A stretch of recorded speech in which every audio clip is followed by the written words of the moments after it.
Izin untuk menjelaskan hasil proyek kami yang berjudul Sistem Manajemen Data Karyawan Rumah Sakit. Baik, di sini saya akan menjelaskan codingan untuk bagian view.py. Di bagian view saya mengimpor beberapa modul penting dari Django seperti template view, list view untuk membuat tampilan berbasis kelas serta login request mixer untuk membatasi akses hanya pengguna yang sudah login. Terus untuk fungsi queue, value, sama concat ini untuk mendukung fitur pencarian data yang fleksibel. Untuk halaman beranda, saya menggunakan template view seperti component overview, saya menggunakan template view sama monitoring kinerja. Untuk menampilkan data dari model, saya menggunakan list view seperti departemen, posisi, edukasi, sama employee dan seterusnya. Saya juga menambahkan view login dan logout agar sistem ini hanya bisa diakses oleh pengguna yang sudah masuk saja. Oke, sekarang ke bagian model. Untuk model departemen, posisi, terus edukasi, lalu employee status. Ini untuk menyimpan data seperti unit kerja, jabatan, pendidikan, dan status kepegawaian. Kalau untuk employee ini atau karyawan ini menyimpan data lengkap pegawai. Semua model ini saling terhubung melalui relasi for region key dan sudah dilengkapi dengan verbose name agar label tampilan lebih mudah dipahami oleh pengguna. Baik, di sini saya akan melanjutkan ke bagian templates yang departemen list HTML. Bagian ini digunakan untuk menampilkan daftar departemen.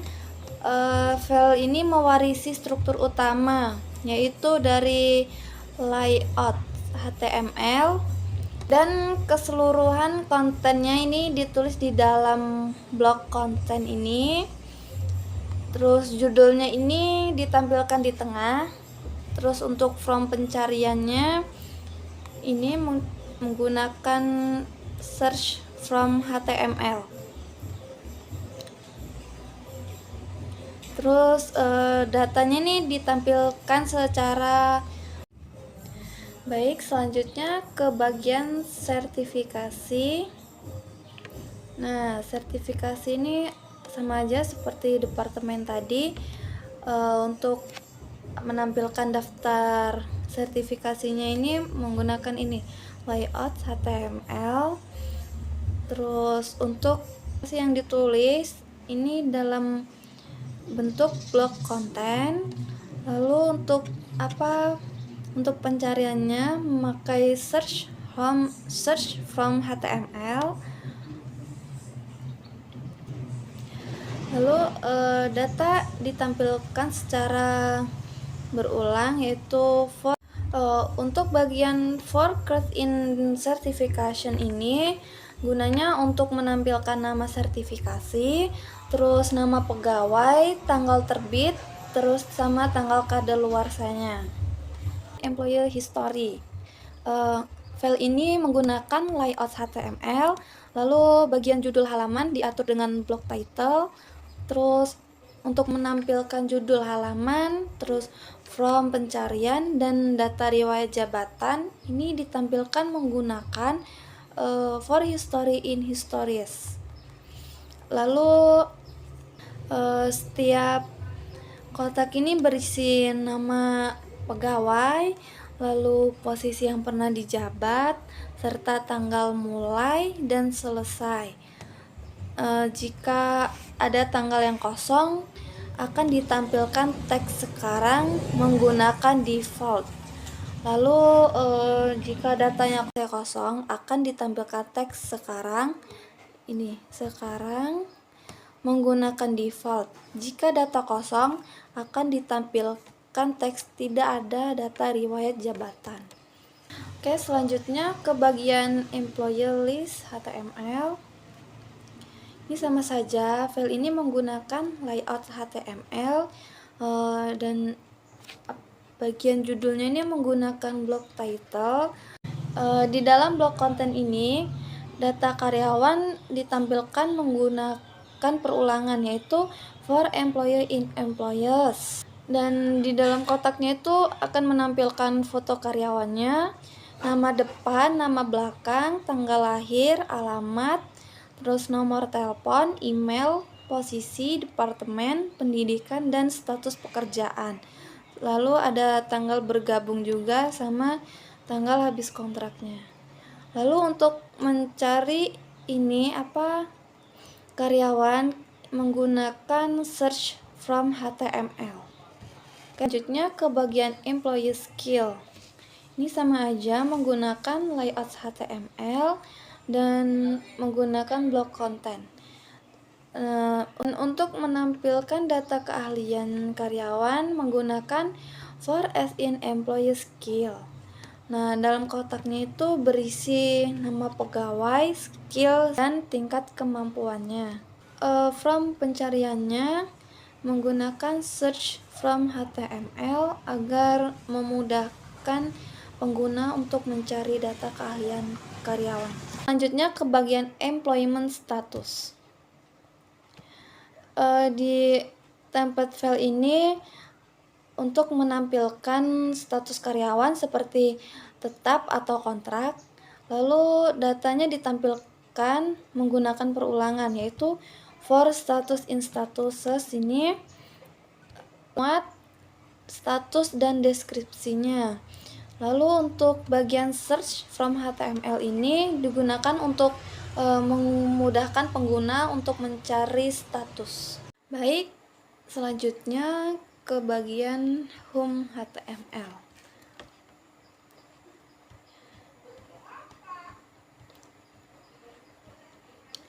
Halaman ini menggunakan layout HTML dan load static ini fungsinya untuk menampilkan gambar. Untuk tampilannya menggunakan style CSS agar responsif di halaman berandanya, terus termasuk hero sessionnya dan fitur layanannya. Nah, untuk tampilannya seperti judul, terus deskripsi singkat, dan gambar rumah sakit, serta 3 fitur ini seperti pengelolaan karyawan, pemetaan kompetensi, monitoring kinerja. Gunanya URL, employee list, dan 3 ini untuk menampilkan data yang kita masukkan. Baik, selanjutnya untuk ke bagian kompetensi. Nah, di bagian ini terdapat ada daftar keahlian sama daftar sertifikasi. Oke, di sini saya akan menjelaskan codingan layout HTML. Codingan layout HTML ini digunakan sebagai kerangka tampilan halaman-halaman lain agar seragam. Lalu selanjutnya ada live record. Live record list ini gunanya untuk menampilkan data riwayat cuti karyawan seperti tanggal cuti, jenis cuti, dan statusnya.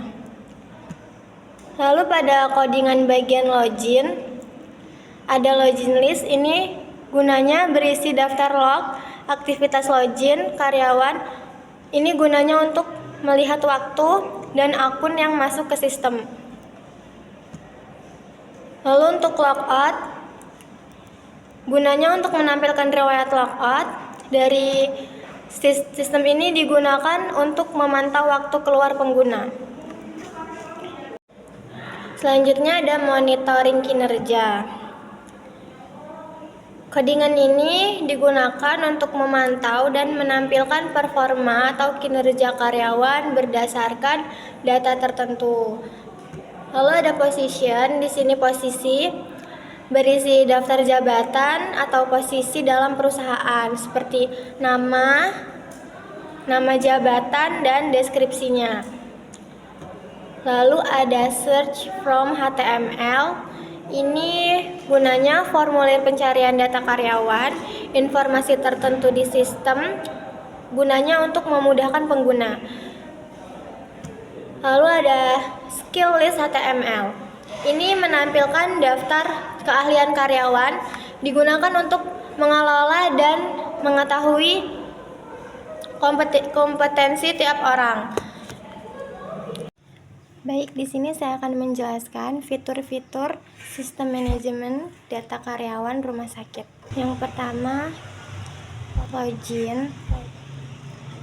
Login ini kita masukkan username, lalu passwordnya.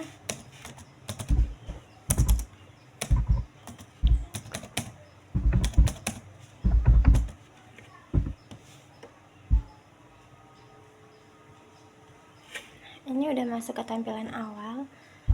Di sini saya akan menjelaskan fitur-fitur. Yang pertama ada departemen. Ini adalah daftar departemen rumah sakit.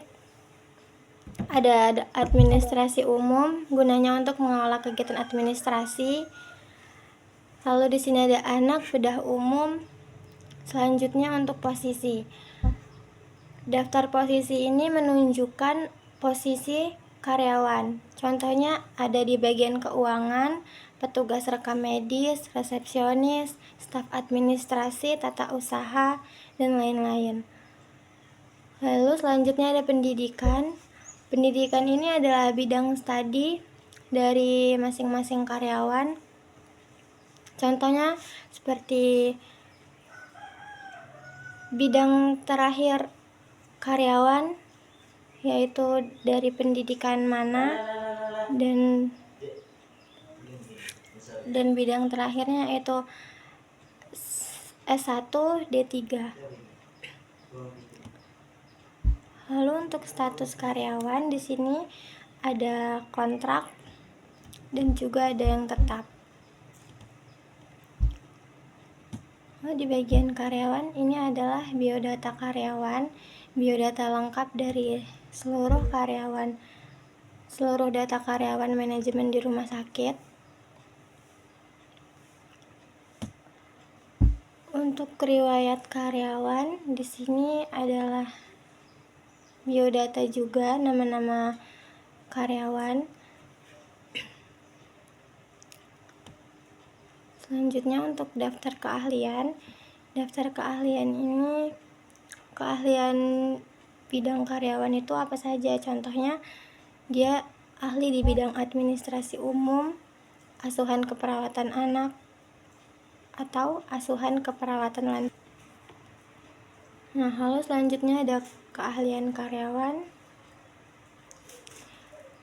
Keahlian karyawan ini termasuk skill dari masing-masing karyawan. Lalu ada sertifikasi karyawan, fitur sertifikasi karyawan. Isinya ada pegawai, tanggal terbit, dan tanggal kadaluarsa. Lalu yang terakhir, untuk catatan cuti ini, contohnya ada pegawai, misalkan dia cuti dari tanggal 12 Juli sampai 14 Juli. Nah, ini tampilan awalnya, beranda. Lalu ini juga ada fitur pengelolaan karyawan, pemetaan kompetensi, dan monitoring kinerja. Nah, isi dari pengelolaan karyawan ini sama seperti tadi, biodata dari daftar karyawan. Ini menggunakan foto-foto karyawan termasuk fitur yang lengkap. Lalu ada pemetaan kompetensi. Ini daftar-daftar sertifikasi dan daftar keahlian dari karyawan. Lalu selanjutnya ada monitoring kinerja. Monitoring kinerja ini adalah riwayat cuti. Dari tanggal mulai cuti, tanggal selesai, alasan kenapa cuti, dan disetujui atau tidak disetujui. Untuk disetujui, dia checklist. Lalu untuk tidak disetujui, dia akan silang seperti ini.